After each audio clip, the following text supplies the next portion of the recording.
The Tiger Mom debate has captured the attention of parents all across the country. From the cover of Time magazine to the bestseller lists, Amy Chua's book, Battle Hymn of the Tiger Mother, about strict Asian parenting has exploded.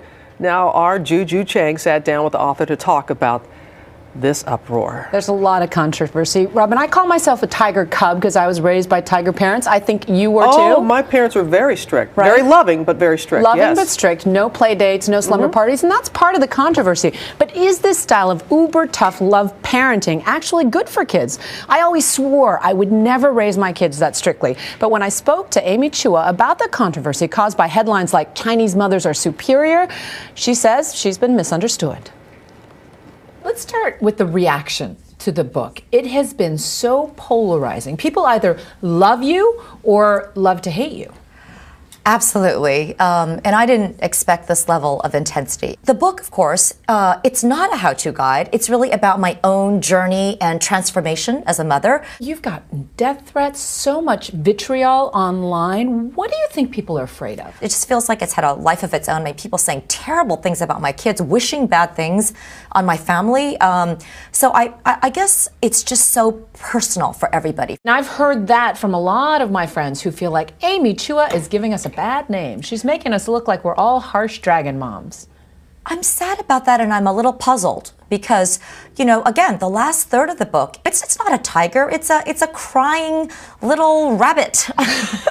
No one likes to have their parenting criticized. I didn't intend it to be a criticism of other people. I teach, and I can see that so many people get to great places so many different ways. You know, lenient parents, strict parents, Western parents, Eastern parents. You know, full disclosure, I was raised by tiger parents who wanted a lot from me and had very high expectations and drove me very hard.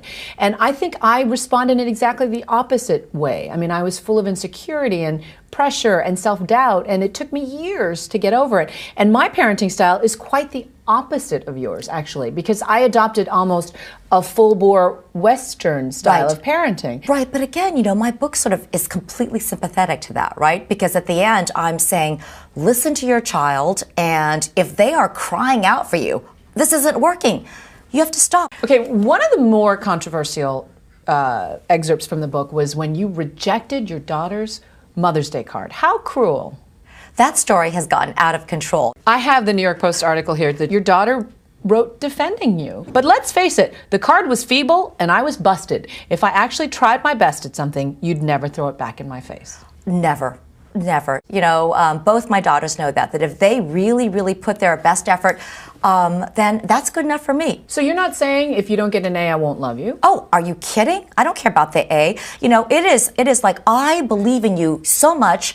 I love you more than anything. But I'm going to stick with you. But you're saying in the book repeatedly, A- is not acceptable. I mean, what does that mean? If it's not acceptable? Well, you have to realize that the book is a little bit self-parodying, because that, you know, I experienced that as a kid. And what if one of them came home and said, I want to quit piano, or I want to quit violin? Well, this happened, and I let her quit. I didn't let her quit for a long time, but we had a crisis, and at some point I realized she was saying, I'm unhappy. So whether it's culinary school or beauty school or anything that doesn't involve college, you'd be okay with it? I would be okay with it. Really? I believe that I do believe in excellence, or trying for excellence. I do, you know. But I think you can be excellent at anything. What 3 pieces of advice would you give to a new parent? Self-question more. I was overconfident. You know, what are all these Western parents, you know, so anxious about? Just be firm. Listen to your child. I would say, you know, you got to know and listen to your child.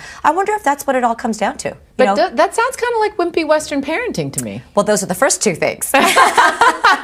Okay, give me the third then. Don't assume your child is weak. If you, your parent, assume that they can't take anything, what kind of signal are you sending them? My daughter, Lulu, came back with a bad math test when she was about 10, and she said, I hate math, I'm bad at math. I didn't accept that. I said, I am making these practice tests, and I hand wrote them, and I drilled them with her for a week, and the next test, she did really well, and guess what? She decided she didn't hate math, and then her friends started calling her a math whiz, and now math is one of her favorite subjects. You know what's so fascinating about this is I don't know whether to be repulsed by that or completely jealous that you were able to. It can be both. It could be both, and maybe it is both. Maybe that's why you're getting such a strong reaction. Now, she says she's evolved into the rabbit mom, but the columnist David Brooks called Amy Chua a wimp, arguing that it's the very cognitive skills that you pick up at a play date or a slumber party that gives you success in life. Those were the things she used to forbid. She now says she allows them. And I heard you listening to it. It sounded like a biography for you. Well, no, in some ways. I mean, like, we were not allowed to have sleepovers until a certain age, but people could sleep over at our house. But it was more of a thing of my parents not knowing the families, and we had to take piano lessons to a certain age, and then it became optional. But no, I mean, I'd be the last one to give anybody parenting advice. Exactly. And who knows, what works for one may not work for the other. Exactly. Who knows? All right. We'll talk after this. Exactly. We'll grab a cup of All coffee, and I good want to know the lessons behind the scenes story.